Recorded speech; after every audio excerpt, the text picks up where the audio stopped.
अब अधिक लंबा न करते हुए पहला विशेषण लेते हैं। जो गीता का स्वाध्याय करते हैं वे जानते हैं कि गीता में कृष्ण भगवान के लिए एक विशेषण आया है बार बार, वह है अच्युत। अच्युत क्या होता है? यह विशेषण संपूर्ण महाभारत में मुझे किसी दूसरे महापुरुष के लिए नहीं दिखाई दिया। हो सकता है किसी ने देखा हो तो हमें सूचित कर सकता है। मेरा जहां तक ध्यान है, अच्युत विशेषण केवल भगवान श्री कृष्ण जी के लिए ही महर्षि वेदव्यास जी ने प्रयुक्त किया है। अच्युत किसको कहते हैं? जो अपनी मर्यादाओं से च्युत न हो सके, हट नहीं सके, गिर नहीं सके, उसे कहते हैं अच्युत।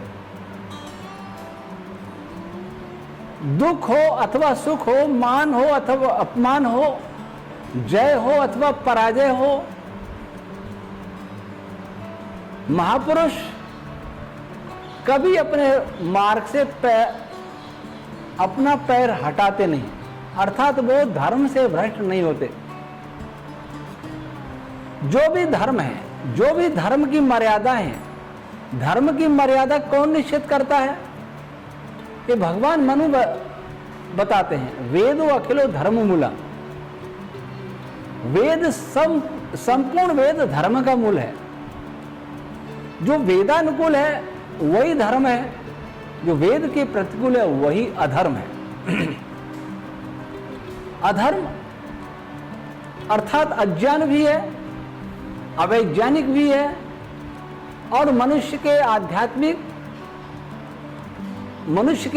जीवन को नष्ट करने वाला भी है, अर्थात इस लोक और परलोक दोनों को नष्ट करने वाला है, जो वेद के विरुद्ध है।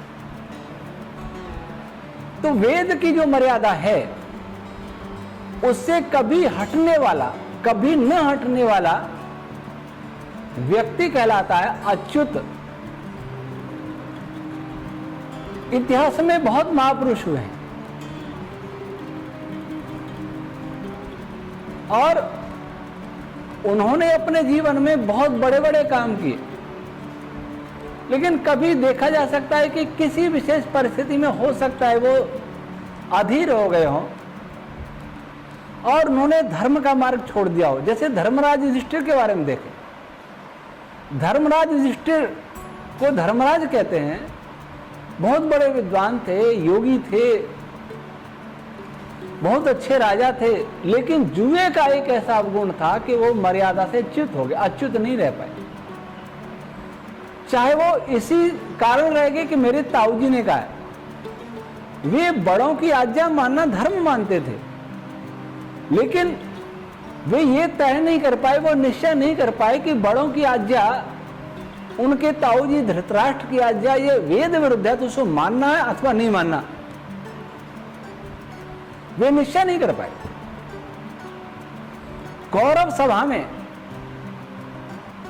जब महारानी द्रौपदी जी का अपमान हो रहा था तब वहां बहुत बड़े बड़े विद्वान, महाविद्वान, महाप्राज्य बैठे थे। विश्व के प्रसिद्ध व्यक्ति भीष्म पितामह, आचार्य द्रोणा, आचार्य कृप,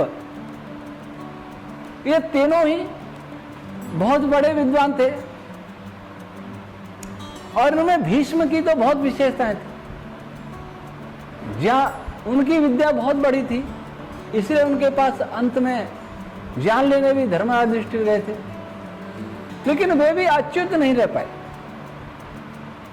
वे भी यह निश्चय नहीं कर पाए कि जुआ होना, जुए को रोकना है कि नहीं रोकना। वे नहीं चाहते जुआ हो, लेकिन वे ये सोचते थे कि राजा के कार्य में हस्तक्षेप नहीं करना, राजा ईश्वर का प्रतिनिधि होता है। वो यहां चुप कर गए, वहां वे अच्युत नहीं रह पाए, च्युत हो गए, मार्ग से हट गए। वे ये भी निश्चय नहीं कर पाए कि नारी वस्तु नहीं है। कैसे कोई पति अपनी धर्म पत्नी को जुए में दांव पर लगा सकता, भी ये भी निश्चय नहीं कर पाए कि पति का पत्नी पर कितना अधिकार है वे नहीं तय कर पाए। और द्रोणाचार्य कृपाचार्य वो ये नहीं तय कर पाए कि वो सिंहासन से कब तक बंधे रहने हैं, उनकी क्या मर्यादा है, क्या बात सिंहासन की माननी क्या नहीं माननी। और भीष्म जी ने प्रतिज्ञा की सिंहासन के साथ रहूंगा, तो वे भी नहीं तय कर पाए कि इस प्रतिज्ञा को क्या तोड़ा भी जा सकता था नहीं। उस समय संसार में दो ही व्यक्ति ऐसे थे जो अपने धर्म और कर्तव्य को पूरी तरह समझते थे। वे थे भगवान कृष्ण और महात्मा विदुर। महात्मा विदुर सक्षम नहीं थे, कृष्ण भगवान सक्षम थे।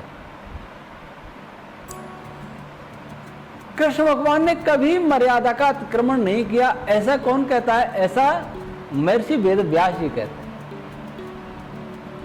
अब यदि महाभारत में या पुराणों में किसी भी ग्रंथ में अगर यह प्रसंग कहीं आ जाए कि कृष्ण भगवान ने कोई ऐसा कार्य किया जो वेद के विरुद्ध था, जहां कृष्ण भगवान ने वेद की मर्यादा का अतिक्रमण कर दिया, तो यह मानना चाहिए, हमें अपनी बुद्धि से सोचना चाहिए कि महर्षि वेद व्यास जी मिथ्या नहीं लिख सकते, झूठ नहीं लिख सकते। इसलिए अगर ऐसी बात कहीं लिखी है तो वो बात ही गलत है, बाद में मिलावट है। महर्षि दयानंद सरस्वती भी कृष्ण भगवान को अच्युत मानते थे और उन्होंने लिखा कि उन्होंने जन्म से लेकर मरण पर्यंत कुछ भी बुरा कर्म किया हो ऐसा नहीं लिखा। उनका जीवन आप्त पुरुषों के सदृश है। महर्षि दयानंद और आर्य समाज ये कहता है कि कृष्ण भगवान का जीवन निष्कलंक है। बचपन से लेके, क्या कहते हैं महर्षि दयानंद, जन्म से लेके मरण पर्यंत कुछ भी बुरा किया ऐसा नहीं लिखा। तो फिर इसका अर्थ हुआ कि उन्होंने बचपन में भी कोई गलत कार्य नहीं किया, वेद की मर्यादा का उन्होंने कभी भी अतिक्रमण नहीं किया।